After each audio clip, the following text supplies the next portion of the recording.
ब्राह्मण के नाम पे एकत्रित हो जाता है, उसमें फिर कोई भी कोटि नहीं, क्षत्रिय कुछ भी हो, तो क्षत्रिय नाम आया वो एकजुट हो जाता है। 70 साल कांग्रेस रही, 65 साल लगभग, तो अच्छे दिन नहीं है, इंतजार कर रहे हैं, या फिर मोदी जी की 10 साल में क्या इंतजार कर रहे हैं? कि हम 50 ही लोग एकजुट नहीं है, तो हमें वो जो 15 लोग गुजराती काठियावाड़ी खाना खिलाते हैं वो हमें वक्त हमारा होगा, अदालत हमारी होगी, फैसला हमारा होगा और सरकार भी हमारी होगी। तो हमें आज की इसमें कि जितना भी जज देखेंगे, कलेक्टर देखेंगे, आप किसी भी थाने में जाइए तो दरोगा और एसपी वही पाएंगे, अपर कास्ट के लोग, SC ST OBC कहाँ गए?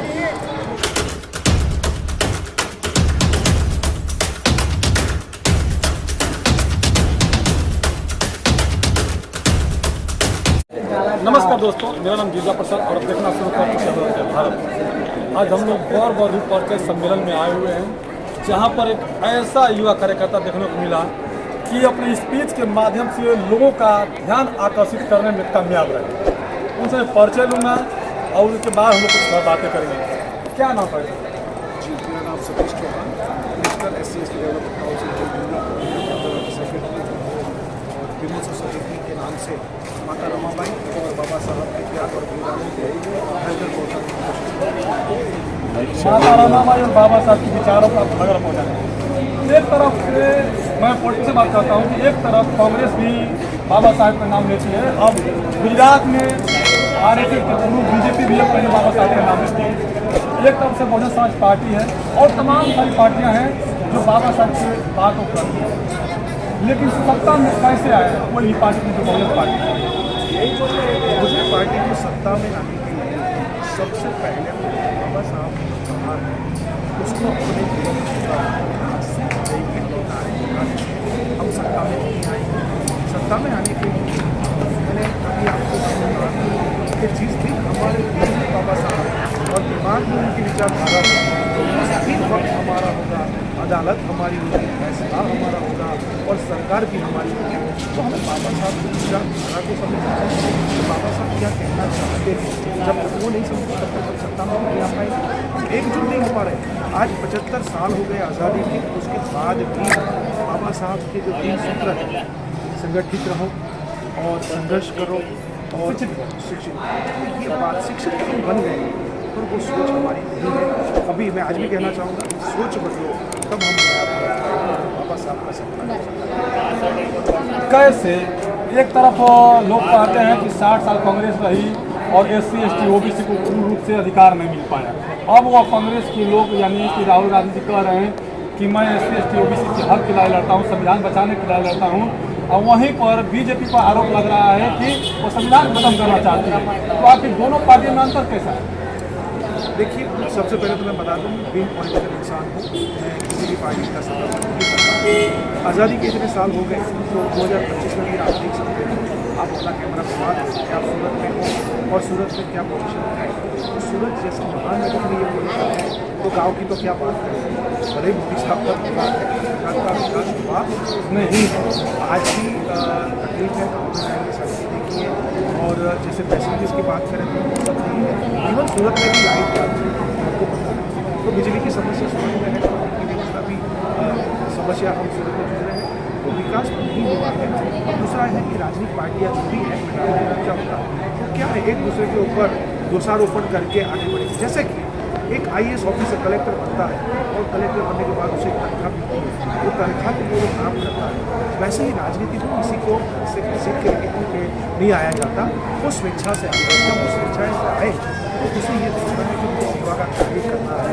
सेवा का कार्य करने के लिए उन्हें क्या करना होगा, अपने देश के लिए, अपने देश के सेवा तो सभी पार्टियां करती है, सेवा के नाम पर कोई सेवा नहीं। मैं इस देश के जो मूल निवासी है या फिर जो निवासी जो लोग हैं उनको मैं कहीं ना कहीं अच्छा से शिक्षा, स्वास्थ्य, रोजगार की बात करते हैं, जब सत्ता में आते हैं तो भूल जाते हैं, चाहे कांग्रेस हो BJP हो। मैं किसी पार्टी का नाम नहीं लूँगा, पर ये बताना चाहूँगा कि सेवा कोई नहीं कर रहा, सब अपना मेवा खा रहे हैं, कोई सेवा नहीं कर रहा। सेवा का भाव भी नहीं है, उद्देश्य नहीं है। सेवा का भाव होता तो आज हिंदू भारत जो है वो सिंगापुर होता, शंघाई होता और सिडनी होता। हम देख रहे हैं दिल्ली में भी आप देखिए कितना, क्या भारत अफगानिस्तान हो गया है, नहीं पाकिस्तान हो गया है, बांग्लादेश हो गया है। जो डेवलपमेंट की हम बात करें, डेवलपमेंट कंट्री उसके डेवलपमेंट कंट्री के सामने हम हमारा विकास अभी भी नहीं हुआ, विकास हमारा जैसे आप देख रहे हैं जो आज भी हम रोड रास्ते बना रहे हैं वो रोड रास्ते एक साल डेढ़ साल ऊपर जाते हैं। तो क्या हमारे सिविल कॉन्ट्रैक्टर में टेक्नोलॉजी आई नहीं? तो हमारे यहाँ आज भी ट्रेन के एक्सीडेंट हो रहे हैं। हमारे मोदी जी कहते हैं आधुनिक तरीका से हमारा जो रोड का एक्सेस हो रहा है। देखिए मोदी जी आए हैं, कुछ अच्छा करेंगे, ऐसी उम्मीद लगाए हैं। अच्छे दिन आने वाले थे, अभी तक तो देखिए नहीं है। उम्मीद अभी भी रख रहे हैं मोदी जी से कि भाई अच्छे दिन आए, क्योंकि गरीब आज और गरीब होता जा रहा है। 60 साल 70 साल कांग्रेस रही, 65 साल लगभग, तो अच्छे दिन नहीं है, इंतजार कर रहे हैं। फिर मोदी जी के 10 साल में क्या इंतजार कर रहे हैं? मोदी जी से तो उनकी वाणी से पूरा हिंदुस्तान प्रभावित है, भारत प्रभावित है, नदी उनसे प्रभावित है। मोदी जी बच्चे हैं, 60 साल कांग्रेस राज किया, 10 साल बीजेपी राज किया, उनके कांग्रेस के सामने तो मोदी जी बच्चे हैं। कांग्रेस के राज में अच्छी कॉलेजें खुली हैं, मैं आपको नाम भी बोल सकता हूँ, एयरपोर्ट्स खुले हैं और काफ़ी सारा डेवलपमेंट हुआ है मोदी जी के आने के बाद। आप मुझे बता दीजिए SC ST OBC के लिए देखिए SC ST OBC जो है उनकी जो योजनाएं हैं, कांग्रेस 60 साल राज की, जिसमें कि जितना भी जज देखेंगे, कलेक्टर देखेंगे, आप किसी भी थाने में जाइए तो दरोगा और SP वही पाएंगे, अपर कास्ट के लोग। SC ST OBC कहाँ गए? SC ST OBC को ना कांग्रेस में फायदा मिला है ना अभी मिला है, क्योंकि आप जानते हो कि दो तरीका के एग्जाम होते हैं, और दूसरा जो पर्सनल इंटरव्यू होता है, पर्सनल इंटरव्यू नहीं है SC ST OBC के साथ क्या करते हैं, पर्सनल इंटरव्यू में तो ऐसा भेदभाव होता है। इस वजह से SC ST OBC और इसका निवारण है।